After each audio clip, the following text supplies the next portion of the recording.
Good morning on this glorious day in Boston. Yesterday, Grunie and I and all of our older kids were in New York for the funeral of Grunie's late grandmother, who passed away on Sunday, a week shy of her 103rd birthday. Grunie's grandmother was a remarkable woman, affectionately known as Bubby Rachel, or the Queen. A remarkable woman in so many ways.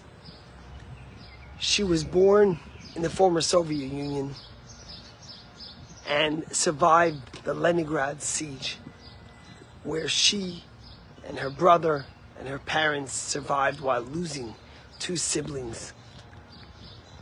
But she carried her father on her shoulders, literally, bringing him out of the city. And throughout her life, she was a woman who overcame so many obstacles, and a woman who always had a positive way to her, always complimenting people, always smiling, always seeing the good. She passed away with over 120 great-grandchildren, over 20 great-great-grandchildren.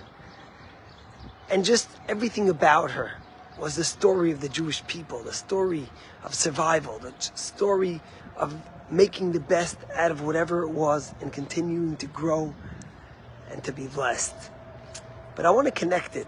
You know, we're middle of the time of the Sfirat Omer. Today was 4 weeks since we started counting the Omer, and soon, of course, we're getting to Shavuot, 3 weeks left to the holiday when we receive the Torah.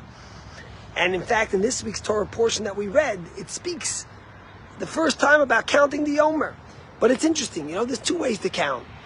One way to count is, if you're going on vacation to Turks and Caicos, or you're going on vacation to Miami or to Aruba or to Italy, wherever it might be, and you're leaving in 10 days, you count 10 days left, 9 days left, 8 days left, 7 days left, and so on. Or you count up, you go to a baseball game, 1 innings finished, 2 innings, 3 innings, 4 innings. So do you count up or do you count down? Well, it depends on the stock market, right? If your stocks are going up, you count up. If they're going down, you count down.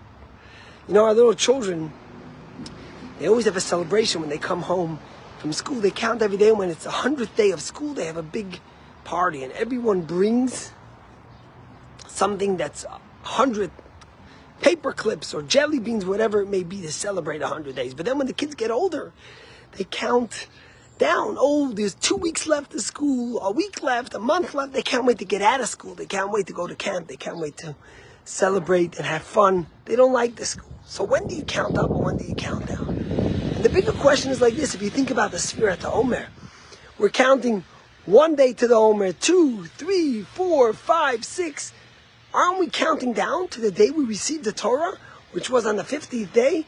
So why do we count 1, 2, 3? Why don't we count 49, 48, 47, 46, and so on? And the rabbis tell us something remarkable. You see, the journey is part of the destination. You count down when you want to run away from that which you're counting. But you see, when the Jews counted the Omer, every day was a day of reflection. Every day was a day where they refined one of their character attributes. If it was kindness, if it was mercy, if it was compassion, if it was empathy. Every day they counted. Although they were counting towards receiving the Torah, they counted 1, 2, 3, 4 days. Because each day they counted, they took with them. It was part of the journey. You know, you can reach your destination, but you have to recognize that the journey is part of the destination. And therefore, although they were going to Sinai, each and every day was valuable. Each and every day was something they accumulated, they took with them. And I think about this yesterday, standing at the funeral of Grunie's grandmother, Bubby Rachel, and the life she led, the miracles in her life when she was a little child, and the previous Lubavitcher Rebbe was leaving Russia, put his hand on her forehead and he blessed her. And she always attributed that to her longevity, because she lived through miracle after miracle. She was in medical school, and at the end of the war, the Russians were pulling everyone out of school to fight the Germans. And she was on the front line digging trenches, and she wasn't feeling well. And she turned to her professor, and she told the professor that she doesn't feel well. And he told someone in the group, you know, when the next train hops by, put her onto the train and let her go back and go back with her. And that's what happened. She went back that day to her room. And that day the Germans killed everyone. They bombed that whole area and every one of her other students were killed and professors. And throughout her life, she overcame obstacle and obstacle and miracle to live to 103 years old, to see children, grandchildren, great-grandchildren, great-great-grandchildren who follow in the ways of Torah or have your values, to see the love amongst themselves, to see the celebration. Everyone was crying, but they also celebrated her life. But she taught us more than anything that every day was a day that you count and you take with you.